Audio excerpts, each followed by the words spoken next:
ಜಂಜಿಗಳ ಹೋರಾಟ. ಕೈಯಲ್ಲಿ ಆಯುಧವಲ್ಲ, ಹೂವಿತ್ತು.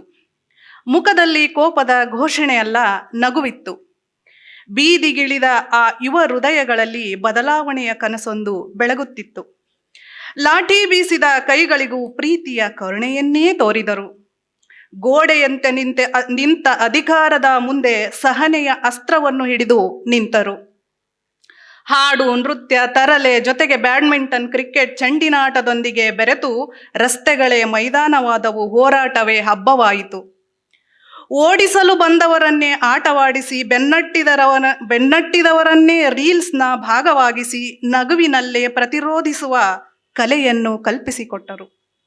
ಈ ನವ ಚೇತನಗಳು ಕೇವಲ ಪ್ರತಿಭಟಿಸಲಿಲ್ಲ, ಹೋರಾಟಕ್ಕೆ ಹೊಸ ರೂಪ ಕೊಟ್ಟರು. ಕೋಪವಿಲ್ಲದ ಕ್ರಾಂತಿ ಹೇಗಿರಬಹುದು ಎಂದು ಜಗತ್ತಿಗೆ ತೋರಿಸಿದರು.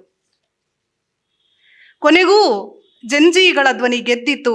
ರಾಜೀನಾಮೆ ಒಂದು ಕೇವಲ ಸುದ್ದಿಯಾಗಲಿಲ್ಲ, ಯುವಶಕ್ತಿಯ ಗೆಲುವಿನ ಗಂಟೆಯಾಯಿತು.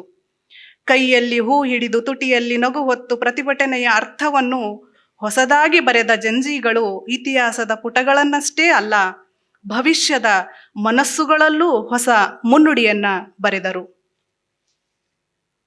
ಮುಂದಿನ ಕವಿತೆ, ನಕಲಿ ಜಗತ್ತು.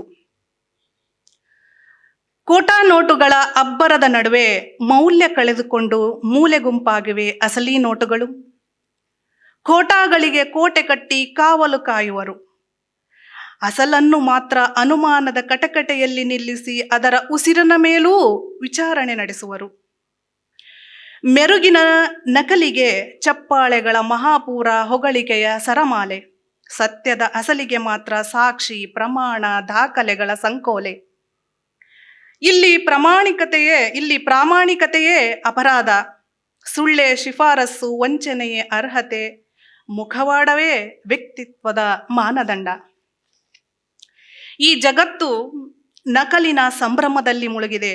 ಸತ್ಯ ಮಾತ್ರ ತನ್ನ ಅಸ್ತಿತ್ವವನ್ನು ಸಾಬೀತುಪಡಿಸುತ್ತಾ ಪ್ರತಿದಿನ ಸ್ವಲ್ಪವಾಗಿಯೇ ಸಾಯುತ್ತಿದೆ.